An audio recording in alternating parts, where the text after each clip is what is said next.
Have you ever wondered what it's like to be a Marine? Well, today you're going to find out on this issue of Coffee with Chuck.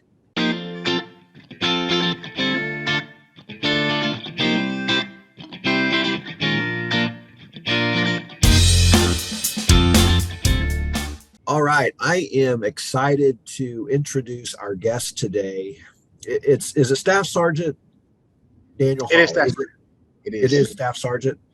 Yes, sir. Okay, thank you. Well, uh, a United States Marine, and he's actually located in one of the Topeka recruiting substations. I had a chance to meet him a few months ago and learned a lot about the Marine Corps and how to become a Marine.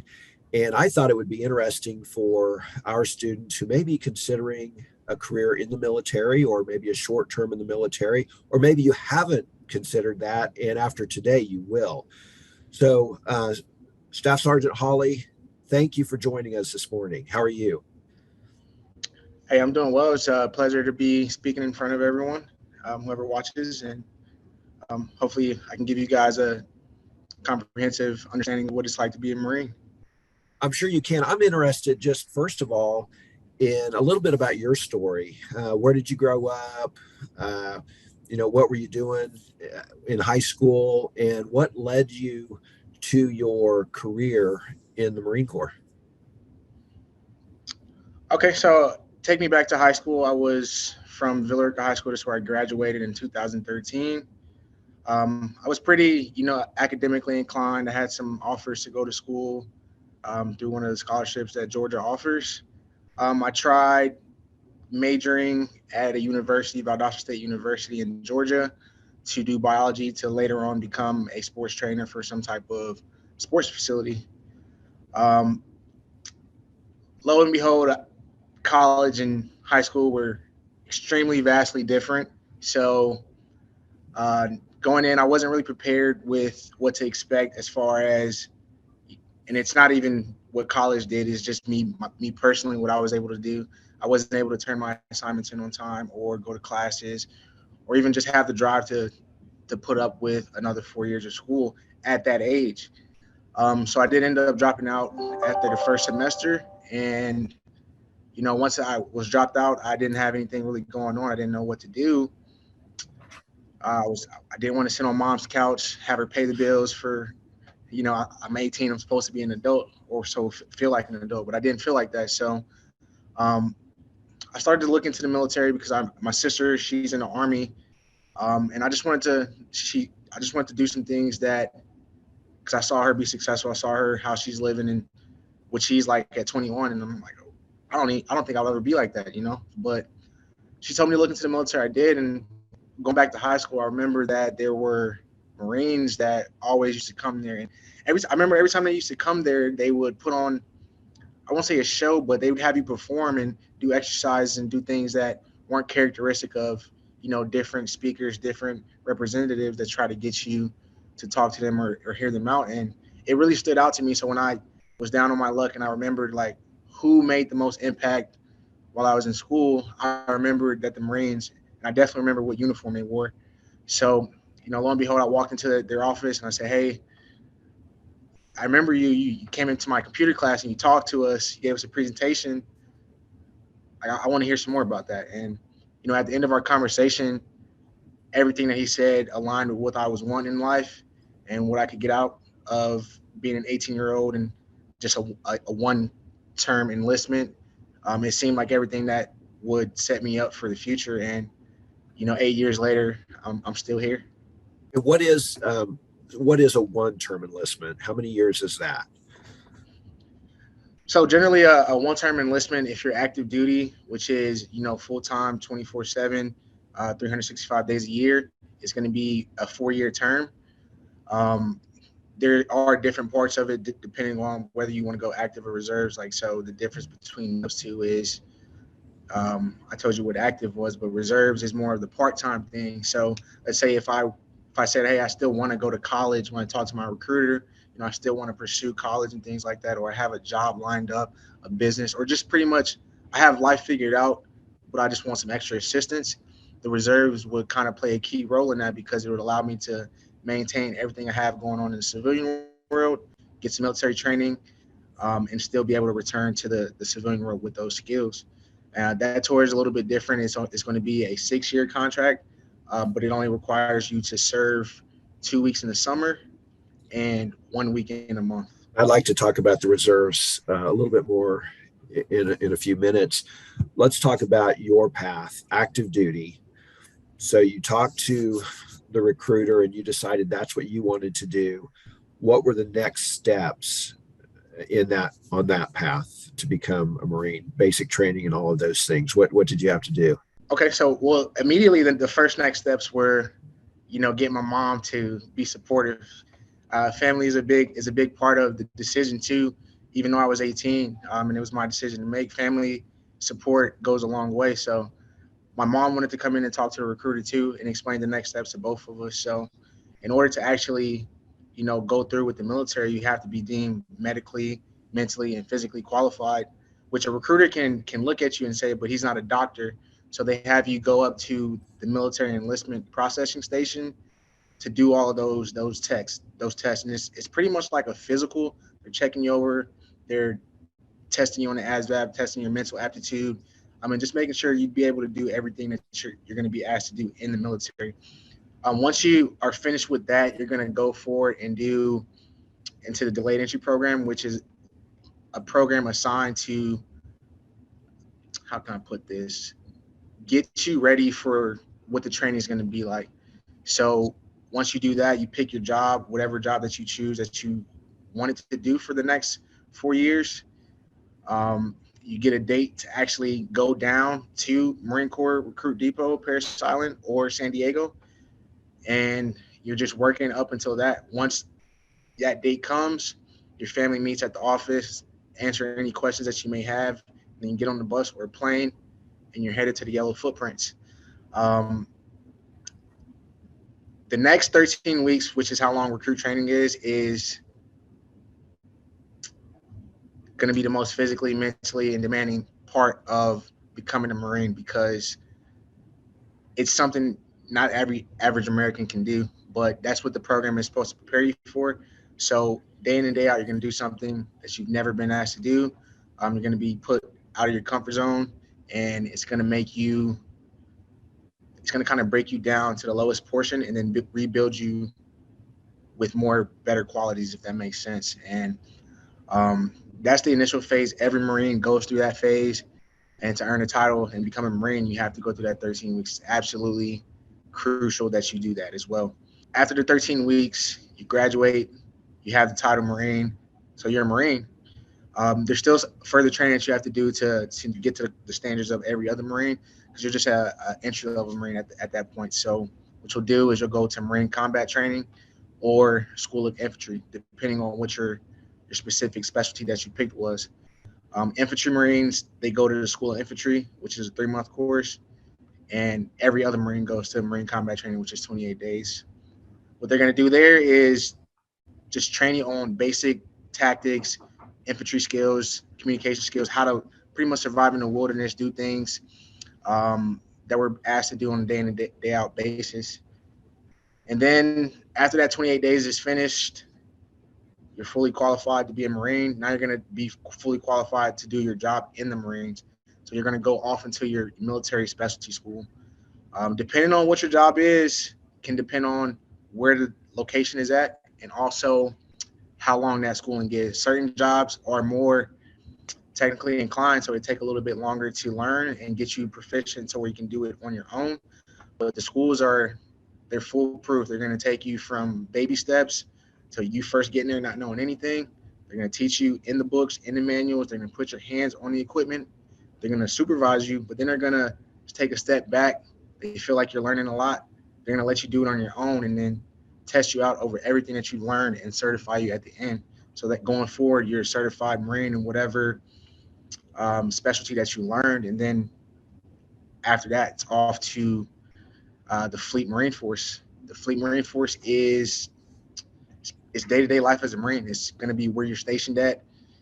We have three major duty stations: East Coast, West Coast, and overseas. So depending on what your specialty is, how top of the line Marine you are, it's going to kind of depend where you go to. So me personally, my first duty station um, was Japan, Okinawa, Japan, and Camp Hansen.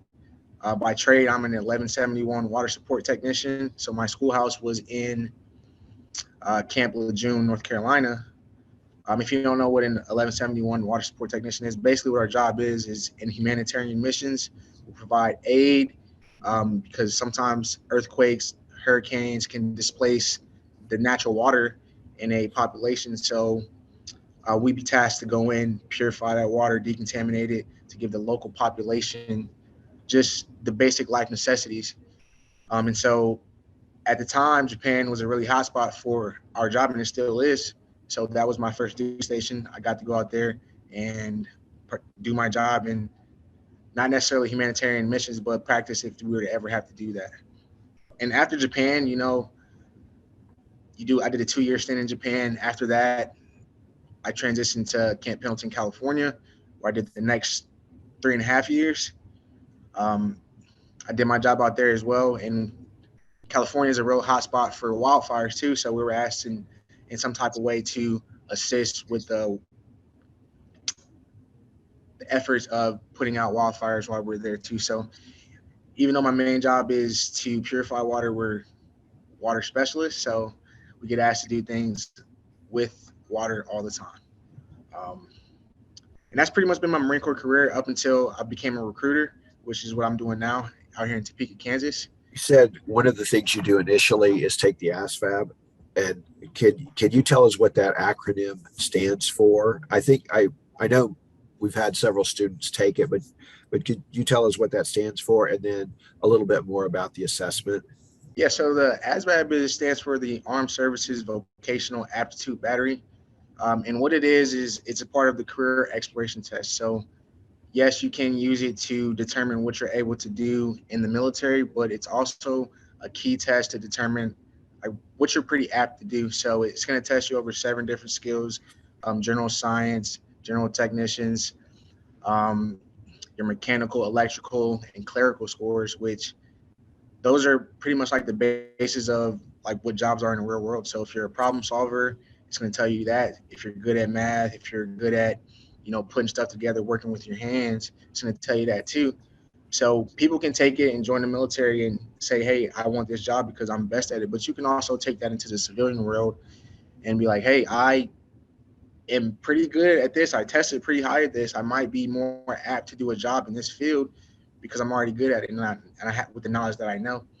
So just using that test as a baseline, it's really key for high school students. I know they can take it in their junior year and their senior year because I know that's the crucial time to figure out like, hey, what am I going to do after high school? So that's generally what the ASVAB is.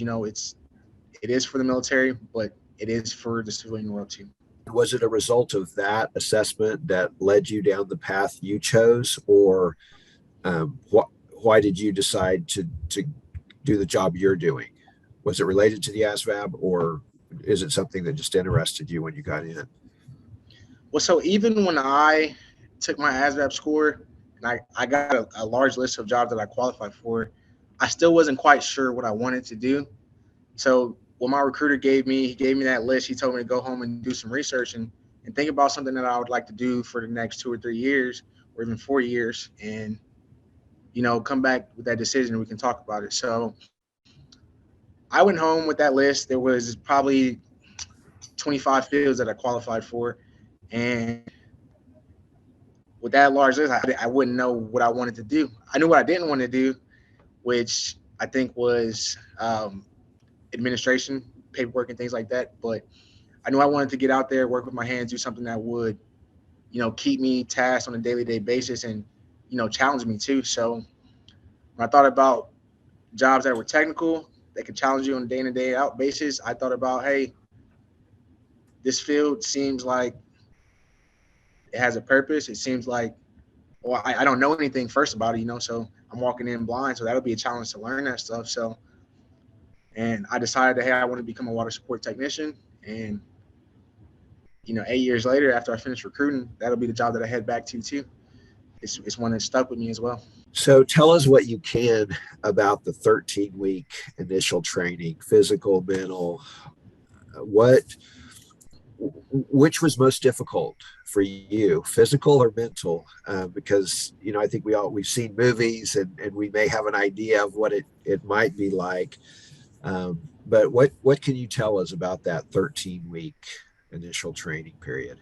Okay, yeah, that's a great question. So the 13 weeks in boot camp are absolutely essential to make a Marine, and each day you're going to do something completely different. The program that we have here, the delay entry program, is supposed to train you and prepare you for what to expect, but we can only do so far because we're not drill instructors. The drill instructors are the most crucial part of training the recruits to become Marines. So we can prepare you as best as we can, but to experience that, you have to actually go through it. And so what I can tell you is that it's broken down into four phases. Um, and we started in like a crawl, walk, run mentality. So that first phase, you're just getting there, you're brand new.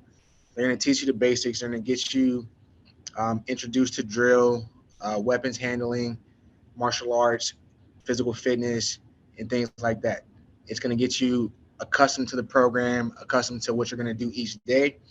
The second phase is taking you guys and building upon that first phase. So everything you learn in the first phase, you're going to go a step further. You're going to go into more defined movements, more drill, more warriors tactics, more infantry skills, and you're still going with the Marine Corps knowledge as well. And then that third phase it's one of the most important phases because that's the phase where you earn a title Marine. You go through the crucible, which is the culminating event of becoming a Marine. It's a 54-hour event where you're going to be physically, mentally drained more so than the whole 13 weeks because you're not going to have a lot of sleep. You're going to not have a lot of food, and you're going to be exerting a lot of energy over those 54 hours. And it's the last test to earn your Eagle Globe and Anchor. But up until then, in that third phase, they're going to be, giving you a little bit more responsibility. I won't say the drone instructors will step away from you, but they'll let you flow a little bit more, and they'll let you use what you've learned on your own versus them having to walk you through everything. Because at that time, you should be proficient in everything that you've learned. Um, and once you've earned that, the Eagle Globe and Anchor, you're a Marine. They're going to treat you like Marines. I think one of the biggest things that's the difference is in our recruit training, we like to take away the individual mentality. So we like to focus as a team. We don't let anyone refer to themselves in the first person. Um, and that's a huge mental thing because I know when people join, they're thinking about themselves, but breaking them down to think about not only themselves but the people around them is how we became so close and how we're still successful this day. And then once you earn that title, then you can start thinking about yourself again. The transformation that you see from day one till the last day it's night and day. It's night and day. You'll notice that a lot of people or recruits that go in, they're not the best versions of themselves, but after they leave, they can walk tall, they can speak confidently, they can walk into any room and they don't have to announce that they're Marine, but people know that there's something about that individual that stands out. And I think that's the biggest transformation. And most parents, when they come down for graduation, they think about like who their kid was before they left, and then they see them, and then they come back home for the 10 days that they get after that, and they're completely shocked. They're making their beds now. Like me personally, I'm making my bed now. I'm cleaning my room. I'm doing things without being told, and at the first time in my life, I felt like an adult. So recruit training it's necessary, and it can create the desired change that if you're looking for it, it can do that. At what point when you were in training did you realize that you had changed a little bit? That maybe, I mean, obviously you don't get an option of making your bed or any of those things, but like when did it click and you knew that, oh, I'm different than I was, a few weeks ago? At what point? Midpoint, or was it the ceremony? When did you know personally? So honestly, me while I was there, I could not recognize the change because day in and day out, I'm around people who are going through the same change. So it's just become, it's like overnight, it became like what I was used to. I think when I noticed the biggest difference is I came back to Georgia after going through that 13 weeks, and like it just felt different. I wanted to do everything that I was doing in the Marine Corps, but in the civilian world. But I had to think like, hey, I'm still a person. I'm still a person. I'm still a person. Like I can do these things. But the freedom was probably when I realized that I changed the most because you know instead of playing a game or laying down, I'm like, hey, I want to go for a run. And in my free time, I'm going for runs now. So I never used to do that. I want to go, fix my uniforms. I want to go, talk to the family. And before I didn't really want to do that. So I think after, being separated from like the real world for that 13 weeks coming back was probably when I realized the biggest change happened. And I think it was for the better, honestly, for me. I know we met in person for Christmas, and you obviously work out. Did you were you involved in athletics in high school? What did you do in high school, and did that help you for the training, or did it make a difference at all? So in high school, I was an athlete, but I'm not going to say I was necessarily like the top athlete. So I played basketball, I ran track, I played tennis. I did a lot of things on the spectrum, and a lot of which should have helped me if I probably took those sports a lot serious. Um, I think one of the biggest things that me coming in, I was pretty shocked about is that I wasn't as fit as I thought I was. So the recruiter, it's pretty common. You walk into a Marine recruiter's office, he's probably going to ask you on your way out, like, "Hey, let's see some pull-ups, just to see, especially if you tell him you want to be a Marine." Um, and he's like, "Let's see how many pull-ups you can do." It's like, I told him I can do 10. I can do 10 for sure. And he gets up there and he shows me like, this is what Marine Corps pull-ups are. They're hanging from the bar. You go back all the way down to the bottom after each repetition, and that counts as one. I'm like, oh yeah, easy. That's cake. And I get up there and I do two. It was really embarrassing because I thought really highly of myself before I walked in there, and I left with, you know, kind of a chip on my shoulder. And he told me like, look, it's okay. This is the minimum that you need to do. You need to be able to do five before you go to boot camp. So I challenge you to work on that in your own time to get better. And so the time that the Delaney program had to where they were giving me workouts, I was working out day in and day out and perfecting whatever I could before I went. That helped me more so than athletics in high school. I'm not saying this for everybody, but I know some athletes in high school are physical specimens, so they can probably are a lot better off than I was back then. But in recruit training, you're going to get enough physical training to where no matter how you come down there, as long as you have the will and drive to do better, like you're going to do better and you're going to see that increase day in and day out. In addition to being able to serve your country and some of the discipline and some of the other tools you acquire through the Marine Corps, what are some of the other benefits related to college, health insurance, those types of things? Okay, so we have a lot of huge benefits that when it comes to college medical insurance and things like that. So getting into the college piece, active duty service members, we get what's called tuition assistance, which allows while you're on active duty to take college level classes paid for by the Marine Corps.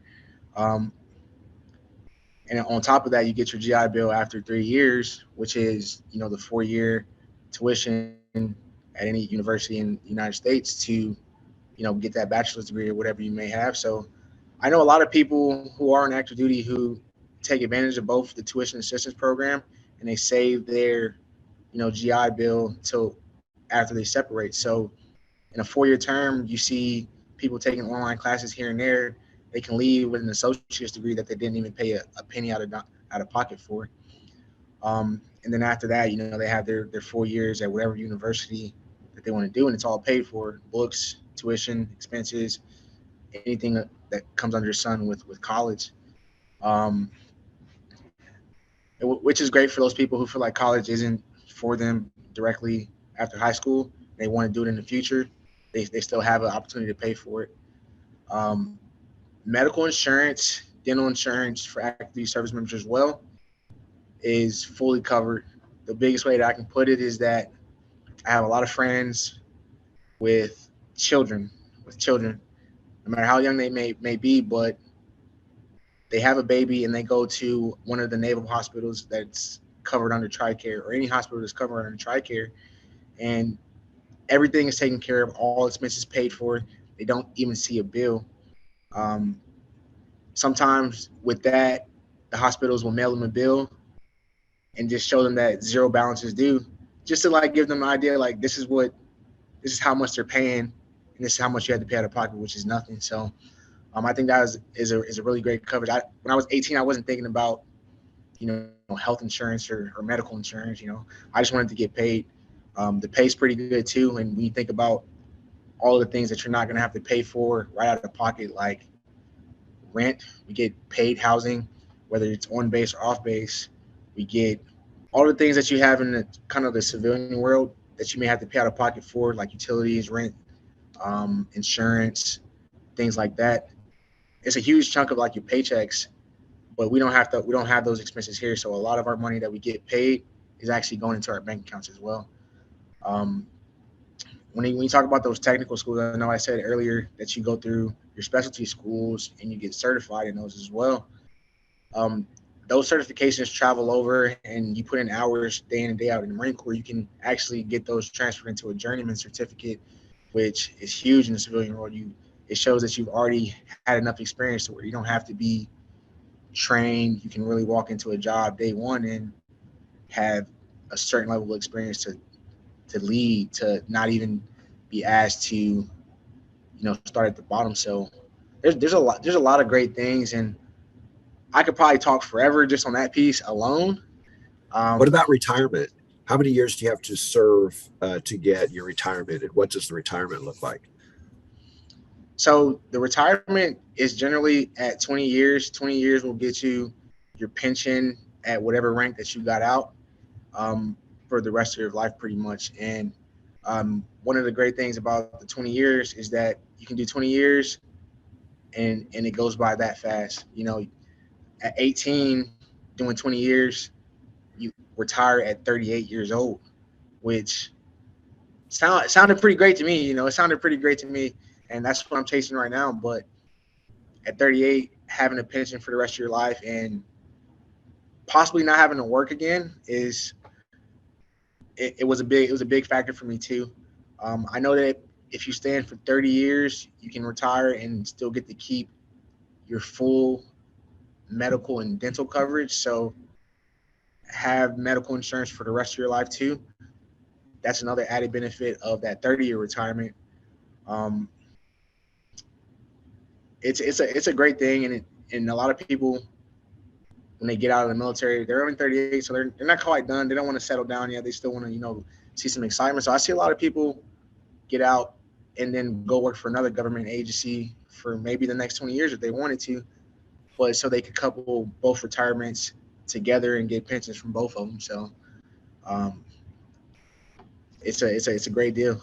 And on the reserves, you mentioned you have more flexibility with your kind of staying in civilian life, but then you serve and train. Um, I forgot you said 2 weeks, I think. Well, could you go over that again with the reserves and maybe some of the other differences, but still a great opportunity? Yeah, so mainly the main difference between reserves and active duty is just being able to be in your local population. So somebody from, let's say, Topeka, Kansas, who wants to be a Marine, but they had things going on in their life already that they don't want to necessarily leave, they'll still go through the same initial training, boot camp, Marine combat training, specialty skills, and then after they're done, they'll come back to their local reserve station, which we have one right here in Topeka, and that's where if they go for that 1 week in the month or that 2 weeks in the summer, that's where they have the opportunity to train. And me personally, I feel like the reserves is kind of like a cheat code because they're taking everything that we have in active duty and they're bringing it back to the civilian world. They're leaps and bounds ahead of their counterparts, and they're competing for the same job. Well, it's not really competing anymore, but they're going out for the same jobs because they've got all this training, whether it be school whether it be their business, whether it be going out for their own jobs, they are able to bring that stuff back here. Um, a few of the benefits in the reserve, there are a little bit different. You will get the reserve GI Bill to pay for school. So if you are in college, that will go give you some tuition towards school. Um, if you are here and you do need to, use like the TRICARE, you do get a reduced TRICARE rate, which is the medical insurance, depending on how many dependents you have. For that single member, it's going to be $37 a month. Will get you the full coverage, which if you looked into health insurance or medical insurance, it's significantly reduced, significantly. Um, and then there's opportunities to move to, because I know in the civilian world there are job opportunities as well elsewhere. So let's say you do finish college or your job expands and they ask you to move, that reserve station that you're working at doesn't have to be the lone place that you stay. So you can transfer to any location across the United States. We have a reserve station in any major city, in any state. So there's a lot of flexibility with that too. If someone is interested in learning more about how to become a Marine, what should they do? Well, first and foremost, I would urge them to reach out to the recruiter. I know making that phone call or even sending that text message can be um, a hard first step too, but there is also a website that you can go to do a little bit of research, which the website is going to be www.marines.com. And on that website there, you can answer some general questions. If there's something that you don't quite see there, you can just fill out your information, and a recruiter will contact you, try to answer your questions as best as they can. Well, Staff Sergeant Daniel Holley, thank you for spending time with us this morning. We appreciate your service to our country and for your spending time with us today. Hey, thank you for having me, Chuck.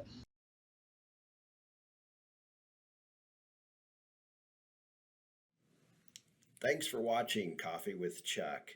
Please subscribe below, and you may want to check out the video that's attached.